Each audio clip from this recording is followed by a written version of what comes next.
I know that I've made people feel bad because of things I've said. I know I've made people feel bad because of the way I look.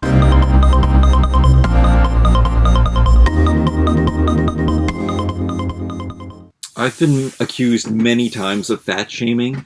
I hope I have never done it, and I don't think I've ever done it. I know what it's like to have food addictions. I have huge cravings that I can't control, and I break down, and I think a lot of people do that, but I guess I was deprived. I'm a very addictive person. I've had to, focus my addictions to other things like toys. I've been addicted to yoga before. You can focus your addictions in other areas.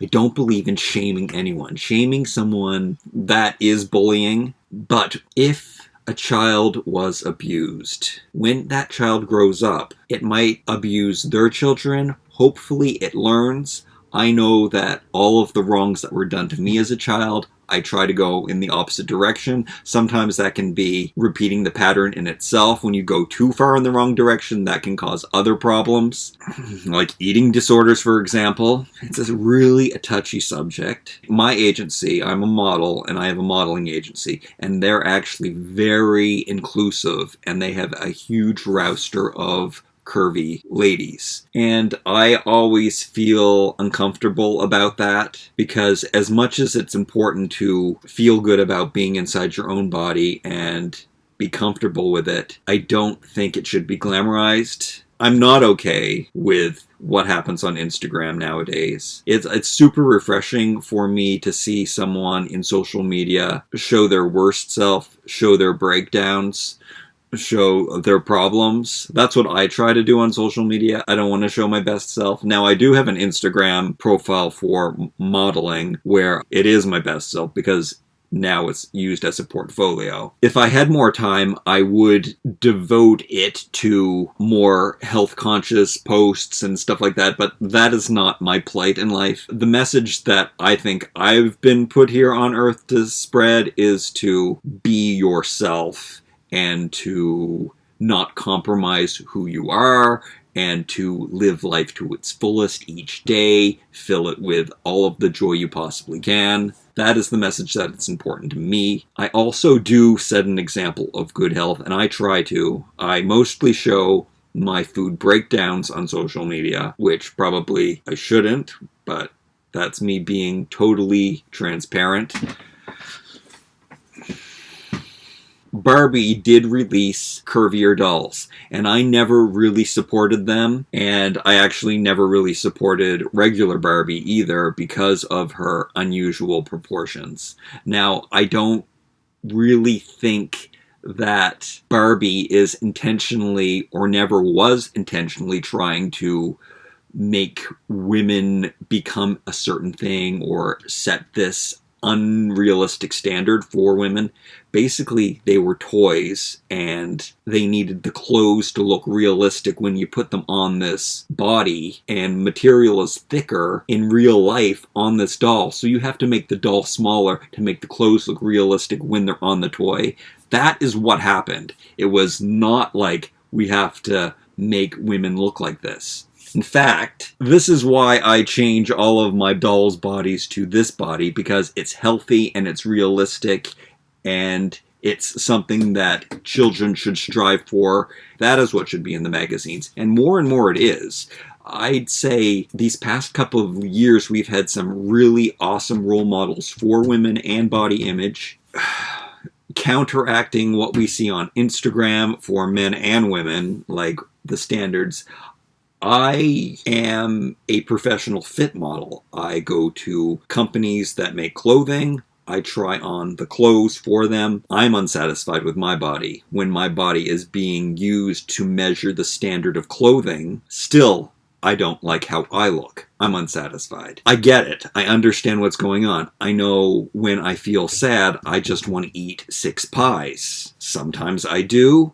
I think I'm going to stop that. I think I got a new diet that I'm working on. That's going to be in another video. I know that I've made people feel bad because of things I've said. I know I've made people feel bad because of the way I look. But I've never, at least I hope I haven't, shamed anyone purposely, made fun of someone for their weight. I've been made fun of. I remember being in a yoga studio and there were two overweight people laughing at me, calling me a Ken doll. And that really hit me in a weird place because I would never get together with some fit people and point at someone who was overweight. That is not something I would do. I know it happens. Again, this goes back to setting a good example.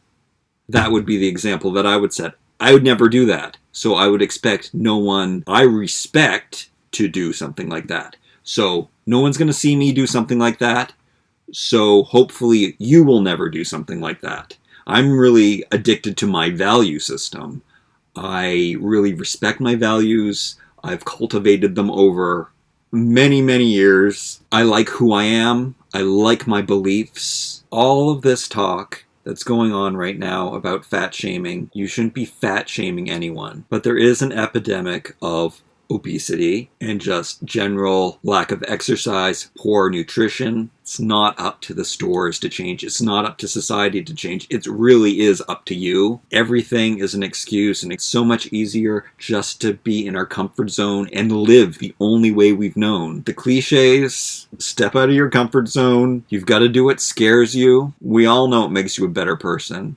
We all know an apple is better for you. We know smoking causes cancer. We know we're supposed to get plenty of sleep. And there are plenty of resources out there. And there's plenty of inspiration out there. There's a guy who writes books about addiction. I think his name's Carr. There must be a food one. I've never read any of his books, but I think that they've helped a lot of people. I would definitely look in that if you have an addiction. Right now, I'm really happy with my addictions. Now, my yoga addiction destroyed me physically. My toy addiction is destroying me financially. I've been addicted to health food too, so you can become addicted to a healthy lifestyle. You can refocus your addictions.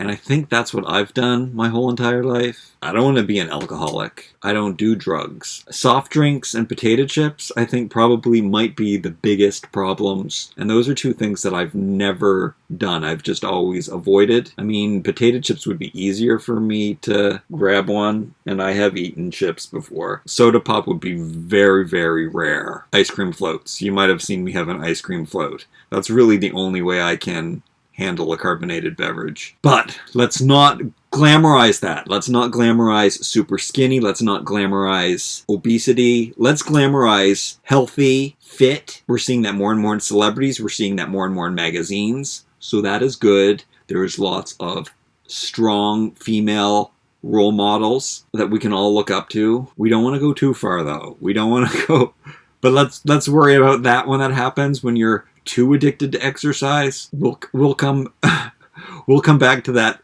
problem later. But it's not okay to be overweight. It's not okay to be unhealthy.